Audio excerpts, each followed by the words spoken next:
주님께서 여러분과 함께 또한 사제의 영과 함께 마르코가 전한 거룩한 복음입니다. 주님 영광 받으소서. 카파르나움에서 예수님께서는 안식일에 회당에 들어가 가르치셨는데 사람들은 그분의 가르침에 몹시 놀랐다.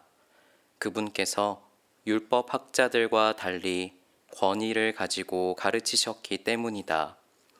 마침 그 회당에 더러운 영이 들린 사람이 있었는데 그가 소리를 지르며 말하였다. 나자렛 사람 예수님, 당신께서 저희와 무슨 상관이 있습니까? 저희를 멸망시키러 오셨습니까? 저는 당신이 누구신지 압니다. 당신은 하느님의 거룩하신 분이십니다. 예수님께서 그에게 조용히 하여라, 그 사람에게서 나가라 하고 꾸짖으시니 더러운 영은 그 사람에게 경련을 일으켜 놓고 큰 소리를 지르며 나갔다. 그러자 사람들이 모두 놀라 이게 어찌 된 일이냐? 새롭고 권위 있는 가르침이다. 저희가 더러운 영들에게 명령하니 그것들도 복종하는구나 하며 서로 물어보았다. 그리하여 그분의 소문이 곧바로 갈릴레아 주변 모든 지방에 두루 퍼져 나갔다. 주님의 말씀입니다. 그리스도님 참여합니다.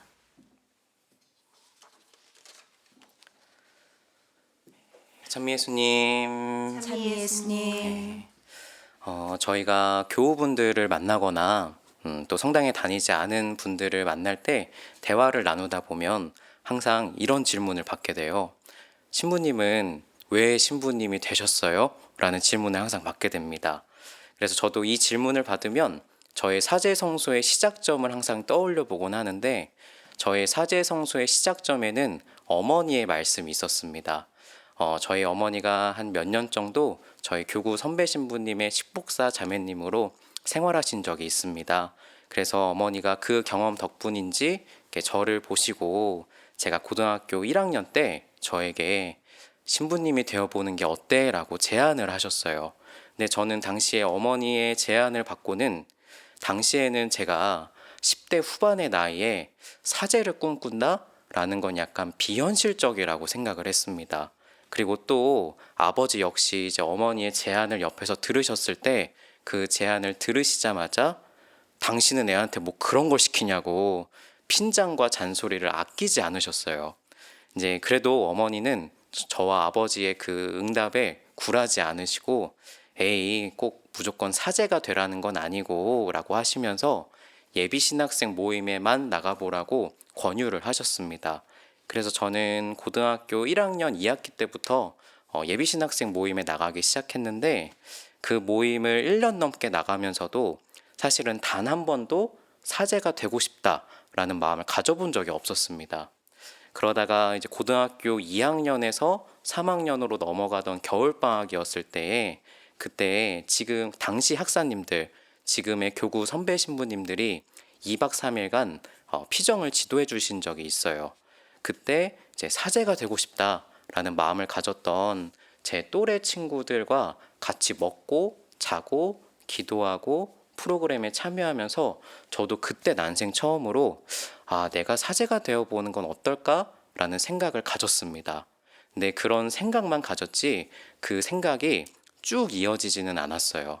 이제 몇 개월이 지나고 나서 고등학교 3학년 여름방학 때쯤에 이제 교구 성소국장 신부님과 또 저의 어머니와 또 다른 예비신학생들의 부모님의 면담 일자가 이제 다가왔습니다. 근데 그 일자가 다가올수록 저도 뭔가 부모님께 이제 답변을 좀 드려야 될 것 같았어요.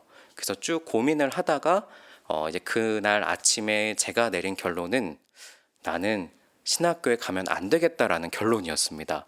그래서 그날 아침에 어머니와 아버지와 저와 셋이서 아침을 먹고 있는데 아침을 먹고 있던 찰나에 어머니 아버지께 엄마 아빠 나 신학교 안 갈래 라고 선언을 했습니다.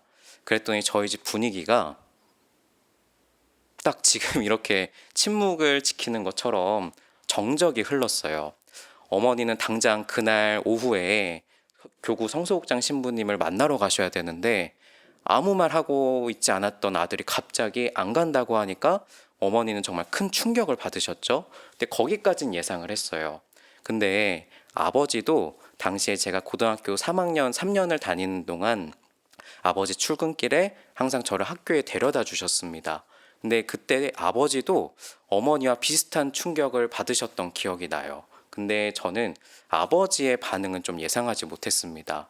이제 그리고 그날은 저희 할머니의 기일이기도 해서 그날 저녁에 어머니는 일단은 예정된 대로 교구 성소극장 신부님을 만나러 가셨고 저와 아버지와 단 둘이 평일 저녁 미사를 드리러 성당에 가고 있었습니다. 근데 오전에는 침묵만 지키시던 아버지가 저와 단 둘이 있을 때 저에게 이렇게 말씀하신 것이 지금도 기억에 남습니다. 지금 성당에서 널 위해서 기도해 주는 분들이 많이 계시거든. 진로에 관해 고민하는 게 정말 쉽지 않은 일인데 그럼에도 신학교에 안 가겠다라는 그 결정은 다시 한번 생각했으면 좋겠어 라고 말씀을 하셨어요.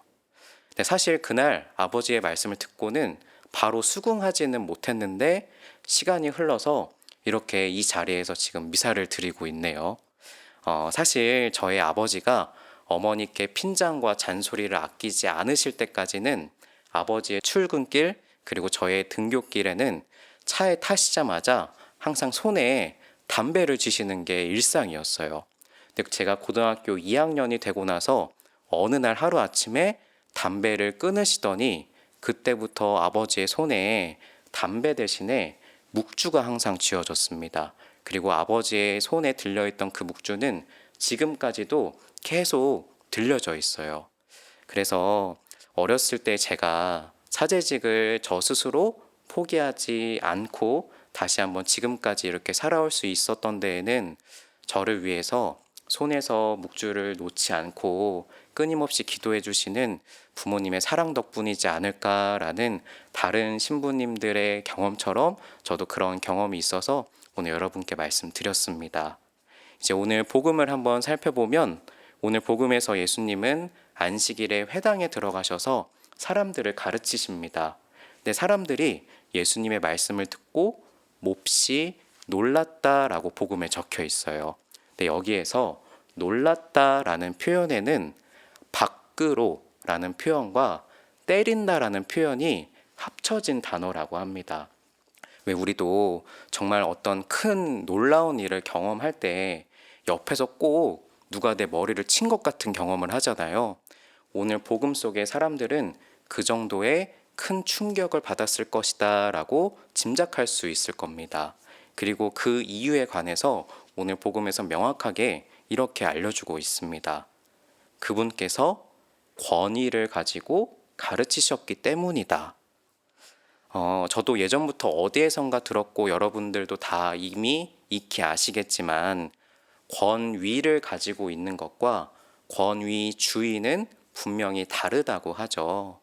권위를 가지고 하는 사람들의 말에는 또 다른 사람들이 자연스럽게 따라가게 된다고 합니다.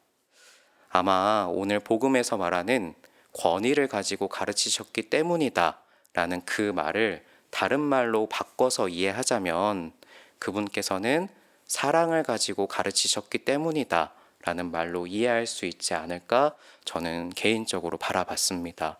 그리고 이 예수님의 말씀을 지금까지도 저를 위해서 손에서 묵주를 놓지 않으시는 저희 부모님의 사랑을 통해서도 다시 한번 바라봤습니다. 얼마 전에 제가 프란치스코 교황님의 말씀을 읽고 좀 감명 깊었던 적이 있어서 그 말씀을 소개하면서 오늘 강론 마치겠습니다. 예수님을 따라 참된 행복을 살아가는 사람은 세상을 깨끗하게 만듭니다. 메마른 땅에서도 매일 나쁜 공기를 빨아들이고 산소를 되돌려주는 나무와 같습니다. 여러분도 그리스도 안에 예수님 안에 뿌리를 잘 내리고 가까이 있는 사람이 되기를 바랍니다.